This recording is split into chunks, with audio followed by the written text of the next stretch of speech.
Hassan has called from Slough to kick off our conversation. Hello, Hassan. Hello, Sheila. Hi. I'm going to go against the grain. Right. I do not find it offensive if someone asks me where I'm from.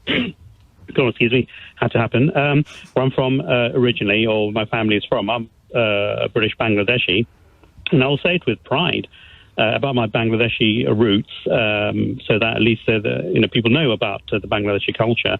And something would inculcate to my daughter, for example, to be proud of her cultural roots. Because if you're going to deny that, you're denying something very important, part of our identity. I don't think there was any question of anybody being asked to deny their family heritage. It was the speed with which that's where Lady Susan went to in the conversation when they were there to talk about any number of different things related to domestic violence. That was the purpose of the visit. And that have grilling, and it was a grilling. You've seen the account of the conversation of a black woman about where she's from, where you're really from, not what's your family heritage. Are you the first generation here, or did your parents come here a generation before you? They're different conversations to where are you really from. Yes, I think the wording could have been better, but I think in terms of her intention, I don't think she was racist. She was asking exactly how I have been asking, but obviously using different words. Because even that question you said, what is your heritage or etc., which will be benign, but some people do take offence to that. Could be. It depends. It could be. It doesn't. It's not always. Yeah, exactly. And I've asked people myself if they're white, but I can detect non-English accents. Where are you or your family from? They'd say quite happily it might be Australia, Canada, America, and but that's even accent, isn't it? That's different. Don't you think that's different? If I speak to you with a French accent, and you'll say, "Oh, where are you from?" and I'll say, "Oh, Paris," but I've lived here for 10 years, whatever. But if I present to you with an English accent, I'm in with a group of other English women at an event, and the black woman is asked, "Where are you really from?" That is questioning whether she's British, isn't it? How she fits into real Britishness. No? It depends on the interpretation. Is that how she intended it when she asked that particular question from a racist point of view? I'd probably give her the benefit of the doubt. If someone is, like myself, brown, that lady was black, and we have an English accent, and people ask me, I will not consider that racist. It'll be an opportunity to talk about my Bangladeshi heritage and my religion as well, which I'm a Muslim. Because diversity... Has it happened to you? Sorry? Has it happened to you?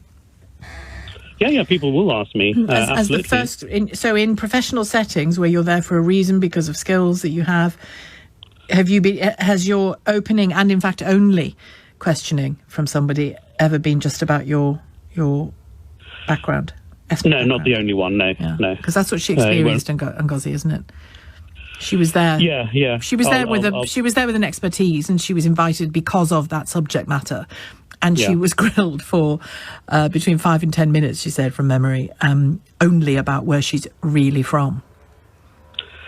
And if I were in that position and the lady Hussey asked me, I would say, originally I'm from Bangladesh. I would not belabor the point. Yes, I'll talk about my other skill sets. Where were you born? Myself.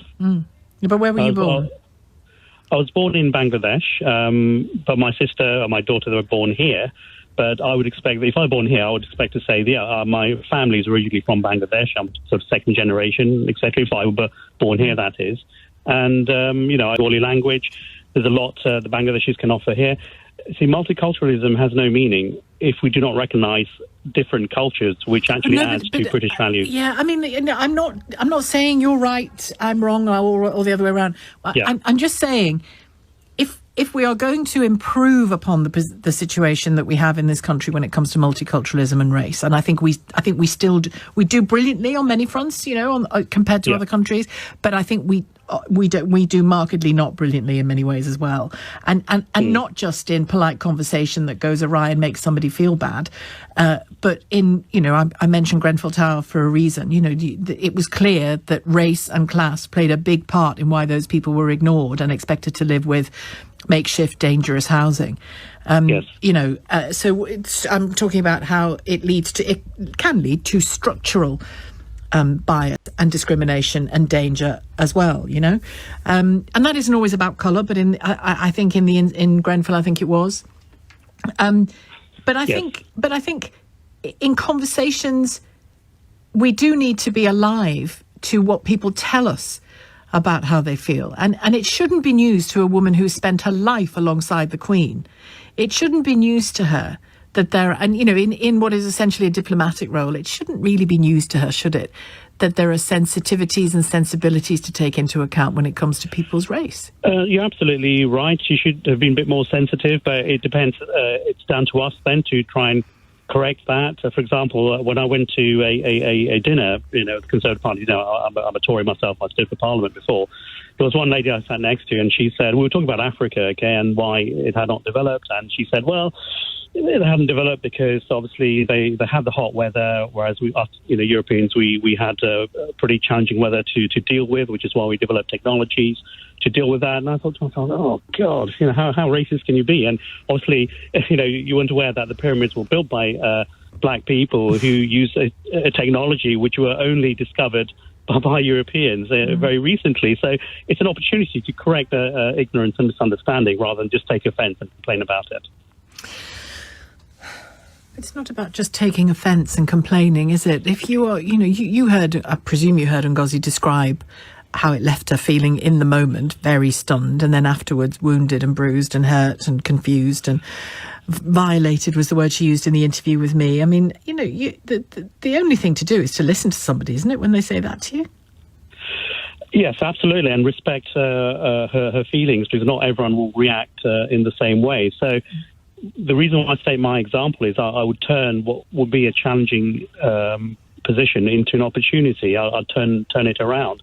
I mean, I talk about my Bangladeshi culture, but I'm a Muslim as well, and you'll get questions about certain aspects of Islam and Muslims, and rather than take offence, you know, you got the Qatar World Cup, you know, I took offence with a lot of things that was said against Qatar and the culture there, but you use the opportunity to turn it around and, you know, change it. So it's how we react. Well, I think Ngozi is...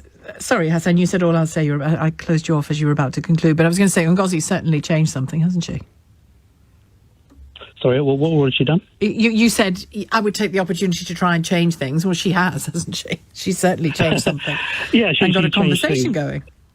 Yes, kept the conversation going and talked about race. And incidentally, yesterday, and this is my concluding point, Afua Hirsch, the broadcaster, she wrote about this in her Facebook. She obviously, you know, asked the question, you know, where are you from? It's racist.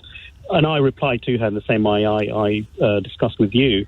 And bottom line is, use it as an opportunity, use it to be proud of your culture and promote it, because that's what multiculturalism. But you can also say, I'm afraid it distressed me and it's unacceptable. That can be the way you use it as an opportunity to teach. Sometimes learning lessons isn't pretty, and this isn't pretty. It hasn't been pretty for Lady Susan Hussey. It hasn't been pretty for the royal household, the royal family, the monarchy, and it certainly wasn't pretty for Ngozi Fulani either. And the lesson was still learnt. I mean, you know, things can't always be done, you know, smoothly and with no feelings involved, I think, Hassan. But thank you. I mean, it's of course interesting to get your perspective of what's happened to you in life. It's 1:30.